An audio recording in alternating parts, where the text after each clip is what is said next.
Morning. Jesus, COP26.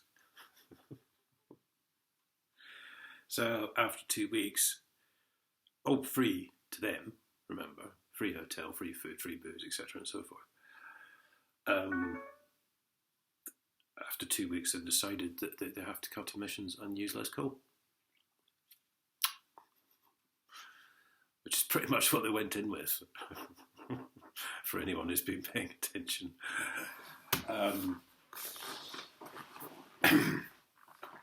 And to be quite honest, if you haven't been paying attention, I don't really blame you.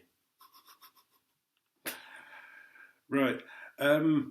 I hope at least you returned all the diesel generators you used to power your eco-friendly electric cars. And seriously, Joe Biden with his 85 car convoy. How did that get here? How did those cars, were they American cars? How did they get here?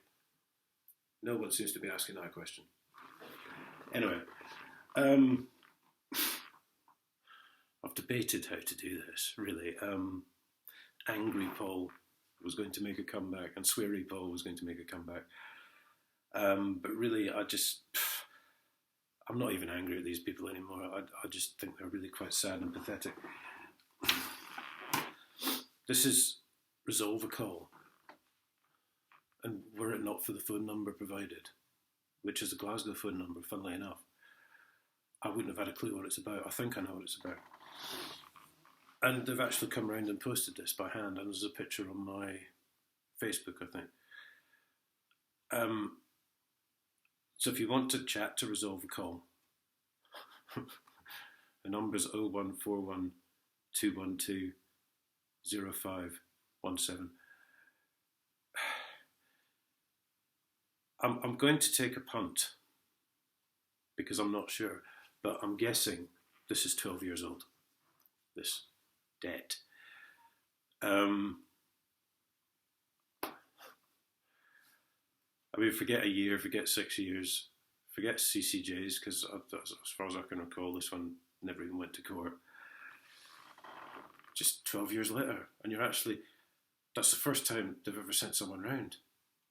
So 12 years later, you've sprung into action.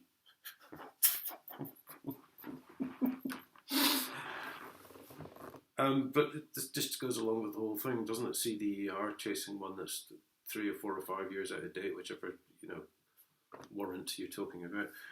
Because as we know, the courts are fudging the rules. Because it says, I mentioned the other day, but I didn't sort of expand on it.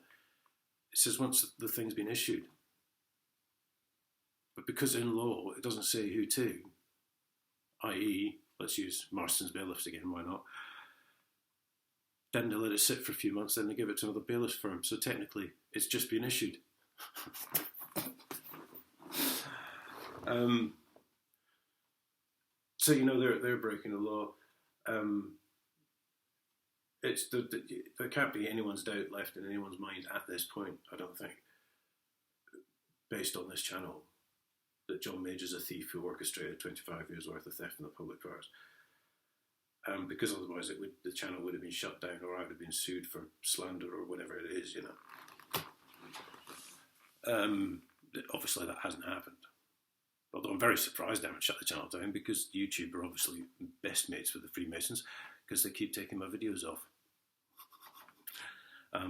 When, for example, I disagree with the World Health Organization, because you're not allowed your own opinion in this world. Never forget that. You must agree with government propaganda.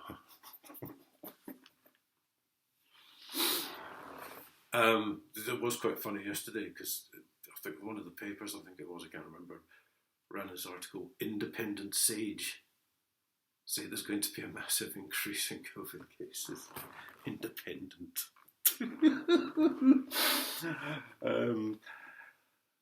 If anyone doesn't know, these people are all best mates together. They're all in this together. Right? There's no such thing as independent. It's like saying the IOPC is independent. It's not. It's loaded with ex-coppers whose only job is to protect their mates.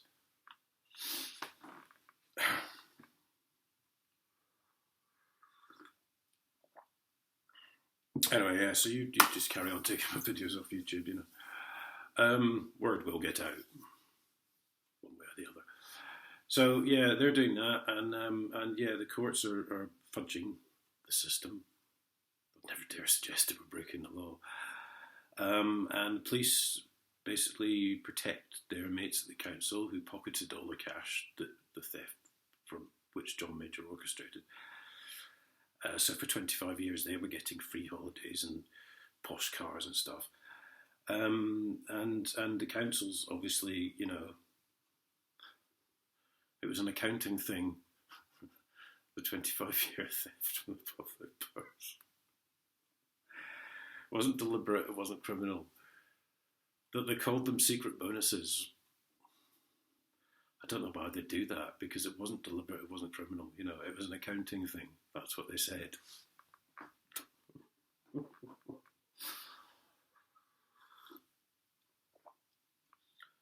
The district auditor obviously confirmed that said money had never hit the council accounts, but then basically refused to investigate.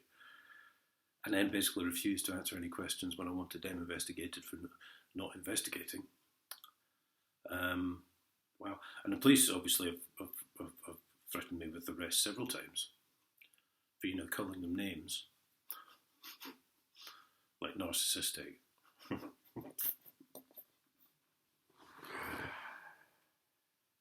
It just beggars. And MPs, obviously, no use whatsoever. Jonathan Ginogly, which is the reason he's on the back benches, by the way. It's because of me, because he was on the front benches. Because he was one of their top lawyers, international trade or something. Said it wasn't his job to investigate 25 years worth. I don't quite know what you're paid for then, John. But actually, recently, I've been hearing all sorts of stuff about him. He deals with many private companies and gets large amounts of money in his back pocket for giving them advice or whatever. I'm not quite sure. In light, of course, of the MP who got let off for the lobbying because they just changed the rules. Now, there's the rules there, so actually, let's just make some new ones up. Look at that, you're innocent. God, what a surprise. Yeah, wow. Don't bother obeying the law, guys, because none of these people do. They're the ones that are supposed to enforce the whole thing, and, you know, they just make it up as they go along. The police especially like to manufacture evidence, and ignore evidence, and ignore crimes, and then say it's a crime that you're reporting a crime because it's their mates that committed the crime.